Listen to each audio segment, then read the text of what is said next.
If and when law enforcement becomes so overwhelmed that they can't effectively enforce the rule of law in the capacity that they currently do, how will you defend your home and your family? In today's video, we're going to talk about it. Let's get to it.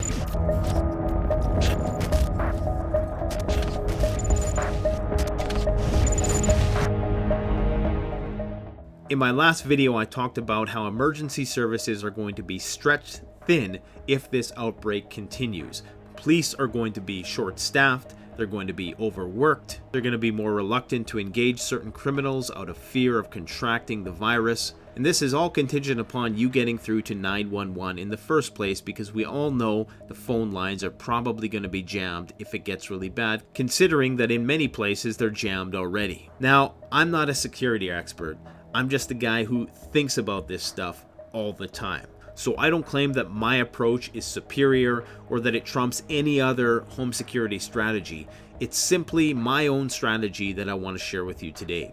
Now, the framework that I've devised here, it is of my own creation, but because some of these principles are so universal in nature, I do imagine that there are many other similar models that deal with operational security and preventing and identifying and neutralizing threats that are going to be very similar to it. And I would encourage you to just take this video as a stepping stone into more concepts like this. That said, don't overthink it at the same time.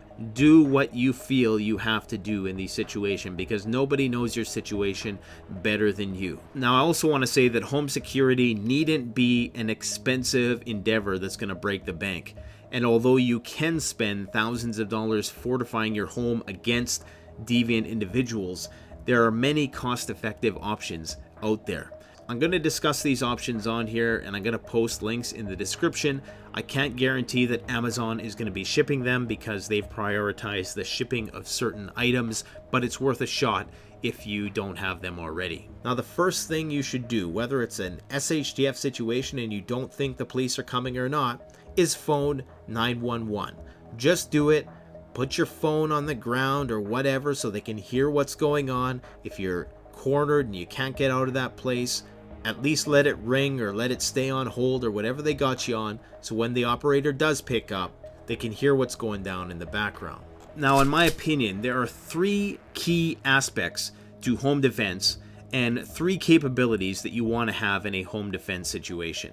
You want to be able to intimidate, impede, and intercept threats. In layman terms, that means you want to deter people from wanting to mess with you in the first place, you want to fortify your home, and you want to be able to fight if you have to.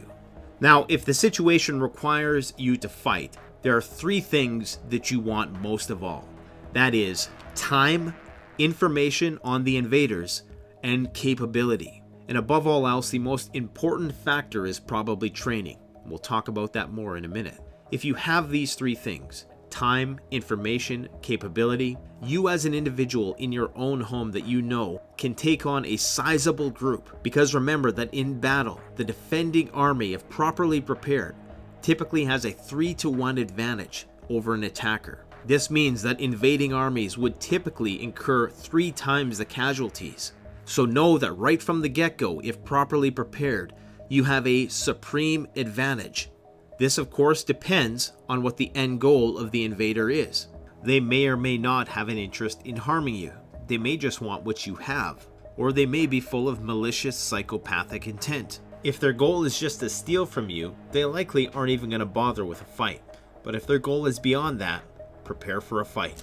Now, before we dive in here, though, we must assume that if we're talking about a state of emergency situation, like most of the countries of the world are in right now, the police may not be able to assist you in the same capacity as they would when everything was just fine. This is what I call variable rule of law. And sorry about all these terms, I'm not trying to be pedantic. It just helps to have terminology to conceptualize these things. The rule of law is not going to be what you expect it to be if the police are stretched thin helping other people with other priorities. Your response to home defense may have to be far more aggressive if things get really bad and you can't count on the police to come and help you. The harsh, dark reality is that in a true SHTF dog-eat-dog situation, where law and order is as sparse as toilet paper, criminals may be far more ruthless if there is no law enforcement. or if there are delays in law enforcement coming to help you.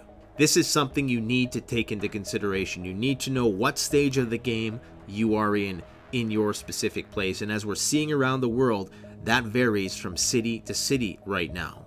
So the degree to which you execute these principles I'm going to talk about is going to depend on how bad it is where you are. Now, the first level of defense is intimidation, layman's terms, deterrence, or prevention. The best way to win a fight is to avoid one altogether. Every engagement is another chance for you to get hurt or depleted in some way, shape, or form. So your first line of defense should be to make yourself as unattractive a target as possible. Criminals always look for the path of least resistance, and most of these cowards don't want a fair fight. Use that to your advantage. In nature, many animals use this principle to avoid a fight.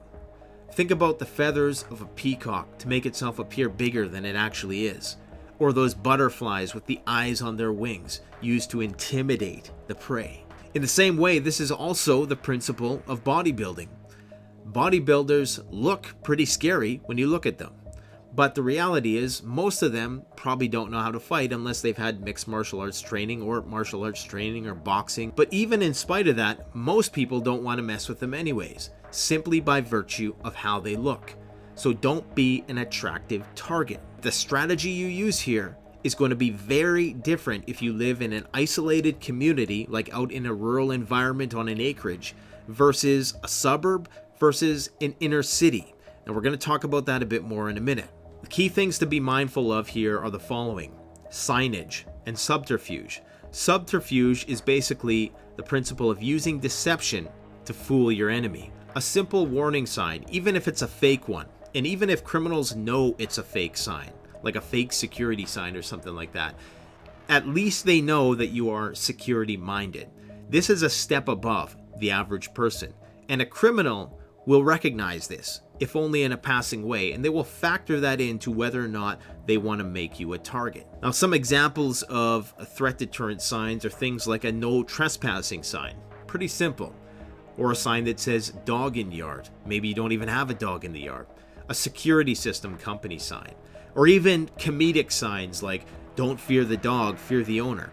Things that are going to put the invader on the defensive, even if only minutely, may make them second guess their agenda. Now, in certain parts of the world, homes that have been stricken with the virus will actually be marked by the inhabitants or the government, and the signs indicate that the home is stricken with a virus.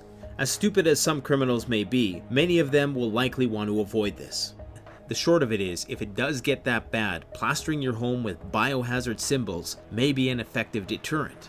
Now, if things devolve into a complete absence of the rule of law, which I don't think is likely, but if it does, you can even move into making signs which actually issue threats. My famous line is, trespassers will be sniped. Now, as a legal disclaimer, I would never actually do this unless the entire government collapsed and it was every community for themselves. In that case, I think you'd probably be justified. The fact is, a sign like that might actually save lives because it would prevent people from trying anything stupid. But a sign like that tells that person that not only are you willing to defend your property, but that it could potentially come at great cost to them. This is an amazingly effective psychological tactic. If you don't think so, ask yourself, would you go down that street? I highly doubt it, and certainly not if there was an easier target in sight. Now, if you're interested in full-blown Mad Max type strategies like this, go and check out my video series about urban survival strategies. Check that video out for more extreme asymmetrical security ideas. In the very least, these immediately communicate that you won't be a pushover, and that you've on some level anticipated this fight. There are more elaborate techniques like using dummy cameras, simply leaving a light on, or leaving a car in the driveway when you're on vacation, if we're talking about preventing home robberies. Use deception to your advantage because remember, the fog of war is on your side. The enemy doesn't know what's going on in your home unless they have X-ray vision. They don't know what's going on in the here and now. Use that to your advantage. Now, the general layout of your property is probably the most important factor. And here's what criminals don't like. They don't want to be seen by anyone. Yes, I know there's a thing called the bystander effect, and there's that whole Kitty Genovese thing where no one wants to call the police, and most people may be too cowardly to come to the rescue. And there's going to be people in the comment section saying that was debunked and blah blah blah. But the bottom line is, if you live in a densely populated place, you should have an open concept security plan. Putting up fences which conceal what's going on in your yard, or having tall trees which conceal your entryways, this is just going to provide criminals cover to do the bad things that they want to do. Now, this strategy should be reversed if you live in the country. You don't want to go all in on this strategy, because you're probably not going to have any neighbors within the immediate line of sight to save you anyways. So what good is it to have an open concept yard when nobody can see you or probably even hear you for miles? In this case, what I would do, I would want to funnel them into a well-fortified location, into a choke point. Try to make it so that they can only enter in a handful of locations, and make those locations well monitored and very fortified. Remember, the path of least resistance. Most of these people are obviously lazy if they have nothing better to do than to break into your house in the first place. They don't have the mental fortitude to get up and go to a shitty job every day, so what makes you think that they're gonna bushwhack through some thorny thicket and get all scratched up just to get the jump on you? We know that's not gonna happen. They're going to go for the easiest way because they're predictable. Now, that said, there is the Fort Knox school of thought, which says that you should have a line of sight that extends as far as possible and little places for your enemies to hide for an ambush. However, as shown in this image here, I believe that it's possible to have the best of both worlds. To have that choke point capability, and if you have a high enough vantage point at your home base, it would give you a line of sight which would extend for hundreds of meters. Now, if you do live in the city and you own a home, chain link fences are the best way to go. Now, personally, I don't have a chain link fence. I've yet to replace mine, but if I could, that would be ideal because it's see-through and it doesn't provide them the cover that they're looking for, while still providing an obstacle for them to overcome. Next would be a security, surveillance, or motion light system. This is a great deterrent, and it's also a means to acquire information. We're going to talk about it more in the next section. Lighting is probably one of the best deterrents possible. Most convenience stores move to a glass house style design because it cuts down on the amount of robberies, because most robbers don't want to be seen from people on the street. So while this cuts down on your privacy factor, it also makes it less likely that you are going to be a target. Convenience stores with no windows and the barred up doors that nobody can see what's going on inside, those are the worst kind of stores from an operational security standpoint. Now, dogs, of course, especially big scary ones, are just another thing on a criminal's checklist of the reasons why they don't want to invade your property. Now, dogs are not infallible and they are easily tricked, but again, we're going to talk about this more in the fortification section. Now, social media discipline is another thing. You never know who is on your friends list or who is ready to betray you. So never post too much information about yourself online. Sounds hypocritical, right? From a guy who has 368,000 subscribers? Well, my personal disclosure has been very gradual over the course of 1,000 videos, and I've long since conceded that that is just par for the course of being a YouTuber. But your personal information doesn't have to be as publicly known as mine. But people who know me also know I have a friend called the All-American Prepper that I can conjure up in times of need. And as most of you know, he's not to be f***ed with. This brings me to the next point. Your reputation should precede you. Be known as the person who isn't to be messed with, a person who has their finger on the pulse of what's going on. Be a busybody. Don't be a slouch. Going back to the convenience store example, those people who work night shifts in convenience stores, they're also advised to move around a lot and don't just slouch behind the till looking at your phone at 3 a.m. That's how you become a mark. Just like a wolf hunting a buffalo, these opportunistic cowards will always find the weakest link and attack. And last but not least, don't leave anything in your yard that a thief can use to break into your home. That should go without saying. Now let's talk about fortifications. Most people rely solely on fortifications as a means of protecting their property, but this is a very poor strategy because it basically invites trouble. You should put a lot of energy into the previous section, deterrence. Like I said, you win a fight by avoiding a fight. Even if you are very well fortified, you don't want to be tested. It's not worth the risk. All fortification is there to do is to provide you with your most important asset in mounting a defense: time. Now, fortifications are primarily defensive, but they can also be offensive in the case of dogs and booby traps. I'm not going to talk too much about booby traps in this video, but maybe in a future video we'll delve into that. The purpose of these impediments or fortifications are to slow down the threat so you can neutralize them when the time comes, or just escape, whatever seems to be the safer option at the time. Now, fortifications for me have an information component and there's an impediment component. They are there to alert you to threats and also slow those threats down.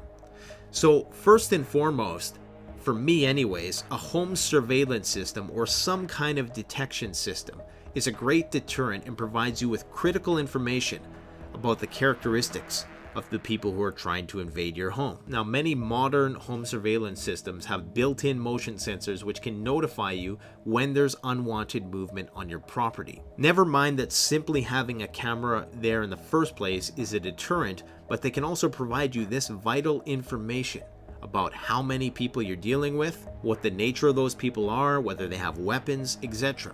I have two different types of camera systems.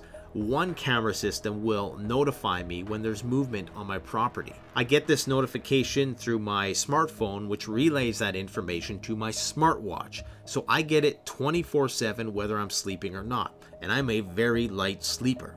I also have a surveillance system which is hardwired to my home, and I make sure that the monitor for that surveillance system is put in the place I spend the most time. There's no sense having surveillance systems and a monitor where you're not going to use them unless you just strictly plan on using it remotely when you're away on vacation so you can check to see how your house is doing. You want your monitors where you are most of the time. Most criminals nowadays are so desensitized to the fact that there's cameras everywhere that this may not faze them. So bear that in mind. We see this in countless footage of criminals who totally disregard the fact that there's a Ring camera there. They don't try to grab at it. And this is something you need to understand, that especially in a grid down situation or an SHTF situation where police can't respond, they may not even care if they get seen on camera at all or not. This is just there for you to assess the situation. Now, for me, I went with a wired home system because I found it to be more reliable. But you can do wireless systems. I also use the Ring camera system for my wireless stuff just because it's fairly easy to set up. It's basically a stick-up cam. You can get wired Ring cameras or wireless cameras. I have both, actually. To do a proper wiring job of a security camera system will take you 20 times as long as it will a wireless system, but it is, in my experience, more reliable. I've had cameras running for the last 3 years non-stop with no breaks in the reception. I can't say the same about my Wi-Fi cameras. Another thing, if you lived in the country, which I don't, but I certainly would have some kind of driveway sensor or perimeter alarm. These are also great additions. I'm going to post some links in the descriptions below for ones that I've researched that seem to have pretty good reviews. Bear in mind that none of these are going to be 100% effective, and they could easily be taken out by a pellet gun or something like that. Now, hopefully there's a function on the hardware that you choose that notifies you if the camera itself or the sensor has been compromised. That would be very important. Most modern security systems do have that. If you cut the wire, they will notify you, especially the Wi-Fi ones. That's the other thing. Your alarm should be wireless. This allows your alarm to communicate with both you and whoever is monitoring that alarm system, even if the wires get cut. Most criminals, if they see a wireless security system sign, will avoid it like the virus. Now, these are the more expensive options, but there are very cheap options which are arguably as effective, at least for break-ins. You can get cheap sensors online for your windows and door stopper alarms that will sound a loud alarm if someone is trying to breach that entryway. These are a great deterrent against thieves because they're not going to know if it's wired into an actual security system which is going to notify the police or not. And remember that most thieves don't want to fight. Now, home invaders, on the other hand, are another story. For them, you want to really go heavy on putting time between you and them, gathering info, and making sure that you are trained in your defensive capability. Now, I would advise using industrial grade door locks and deadbolts if possible. Normal locks can be kicked in seconds, especially if you're only using the puny little screws that in 90% of homes are going to be present in the strike plate on your door frame. Replace those with 3-inch screws. This simple modification will make it much more difficult for an invader to kick in your door. This is the oldest trick in the book, and remember that your door is only as strong as your door frame. So if you have some flimsy hollow wooden door, that's not going to stop a thief. Steel entry doors are more economical and they provide more security than wood doors or even fiberglass doors. So it may be time to upgrade your doors. It should go without saying that on your main entrances you should avoid doors with large windows. If you do have vulnerable windows on your property, you can try protective films. I've tried installing these in the past on my own property, but it's best to have them professionally installed. They'll prevent glass from shattering, and if installed properly, will require more time for an invader to get through. I would also recommend door jamming devices. These come in a variety of shapes and forms. These are very affordable and they can make a door much harder to open. I've reviewed the Nightlock system on the channel before, but there's a lot of other door jammers out there that you can use. These barricades work in conjunction with the hinges on your door, the lock itself, to provide 3 points of resistance, which adds a surprising amount of strength to your door. When it comes to a low-cost, formidable, and easy-to-install home fortification, the Nightlock system and systems like it are likely the best bang for your buck. You can also use window bars on your lower windows. Just make sure that these are in line with fire regulations in your area. Make sure that you can remove these bars to escape if you have to. I found the Mr. Goodbar brand is reliable and easy to use, and remember the same principle applies here as it does the strike plate on your door frame. Use long screws that will grab deep into the window frame, because like a door, these can be kicked out also. Once again, it's all about buying you more time. Another simple thing you can do is lock your exterior storm door. Sure, it's probably a flimsy lock, but if it buys you a few more seconds, remember, time is what you're looking for, because time may make all the difference when it comes to you mounting an effective defense against the invaders. Now, if you have a fence, obviously make sure it's closed, and even better, if you can, if it's not too much hassle, lock the fence. Now, the only problem with this is that this is a two-way street. If you think that it's a better move to escape, you're going to need to be able to open that fence quickly, or at least be able to scale that fence, and maybe you may be able to scale that fence, but the rest of your family might not be able to. So just remember that the more home fortifications you have, the harder it's going to be to escape. So always give yourself a way out. Make sure you know where your keys are before you go to bed. The same is true for your garage door. I installed a deadbolt system on my garage door. Very simple install. You could probably do it yourself, but I had it professionally done because I'm too damn lazy. Now let's talk about dogs. A properly trained dog will defend you to the death. However, that's not why you have a dog for home security. No invader wants to deal with a yappy dog. Yes, they can be poisoned or neutralized by a truly aggressive force with relative ease, but not before they release an irritating onslaught of barking to alert you to their presence. The actual physical aspect of canine defense is minimal when dealing with invaders. Their main utility in this respect is to buy you more time to respond. Now, the best tip for raising a good guard dog is to make him feel like he has a stake in the outcome. Show them lots of love, make them feel like they're one of the pack, that your home is their territory, and be sure to reward them when they do their guard dog duty. Like when they bark at the mailman, or when they bark at strange people when they walk down the street. I know it seems disrespectful, but if you want them to do this job right, you have to train them to do it. Make them feel like they are one of the pack. Dogs descend from wolves, and wolves base everything on where they fit in the pack. Make them feel like they are one of the pack and that it is their territory that they're defending, and they will defend you to the death. You don't need all the extensive police training with the dogs that they do. I mean, that's great if you can do it. I've done some of that stuff with my dog. I have friends that teach dogs to do that very thing. But at the end of the day, the main purpose of the dog is to intimidate and deter and alert you to threats, not fight those threats. That's probably going to be your job when it comes down to it. Now, this all depends on what type of dog you have. I personally would never own a toy dog, but even they have better hearing and scent than the average person and still make good early warning systems. Last but not least is make sure you have adequate lighting at all times. This goes back to the initial principle. No one wants to be in the spotlight for things that they shouldn't be doing. I don't care if everybody on your street is complacent and shuts off the lights at night. Be the one guy on the street who has his lights on, and you will likely be the one that gets overlooked by people of malintent. If possible, check out one of the many high-powered flashlights that I've reviewed on this channel. These can be blinding and disorienting to an invader, especially Imalent's 100,000 lumen light, which will cause a small army to spontaneously combust on the spot.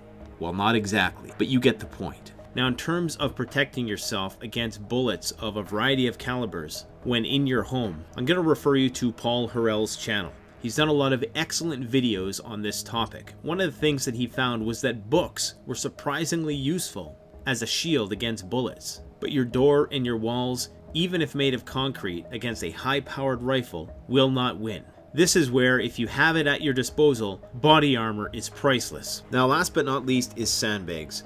You should have at least 100 of these things in your home at any given time. Not only can they be used for reinforcing your home in natural disaster scenarios, but they're also probably one of the best bullet stoppers to date. And the good thing about it is you're only storing bags. You got a backyard that's probably full of dirt, and if the circumstances warrant it, you could put that dirt in bags and you can reinforce your home in a variety of ways, or just use it as a pillbox to stop bullets. Now lastly, we must talk about interception or evasion, because there may be situations where it's better to evade, to flight instead of fight. You know your home better than anyone else, and you have home field advantage. Remember that at all times. You should be running mock what-if scenarios and have a plan of action, most of all. You won't be able to think in a panicked state, but if you have a plan, then all you have to do is execute, and even if you are shaking like a leaf, that's better than running like a chicken with your head cut off when the shit hits the fan. Remember that you have a huge advantage in having home defense. You have a 3-to-1 odds of defending your home if you are well prepared, even against a greater force. Have a means of self-defense in every room and know how to use it. Now, going back to what I said at the beginning, depending on the nature of the SHTF situation, criminals may be more careless and ruthless. They may not care if people hear gunshots in the neighborhood, and as such, they're not going to be as reserved in their aggression. In those cases, you cannot hesitate to fight back. But in those cases, although you're still culpable under the rule of law of the land that you're under, you too may have more flexibility with regards to how much force you can use to defend yourself. Now, that all depends on the laws of where you live, and it's your responsibility to familiarize yourself with those laws. Now, I'm not going to talk about the specific tools that you would use for home defense, because I have viewers from around the world whose self-defense laws vary. What I will repeat, though, is that old adage that it's better to be judged by 12 than carried by 6.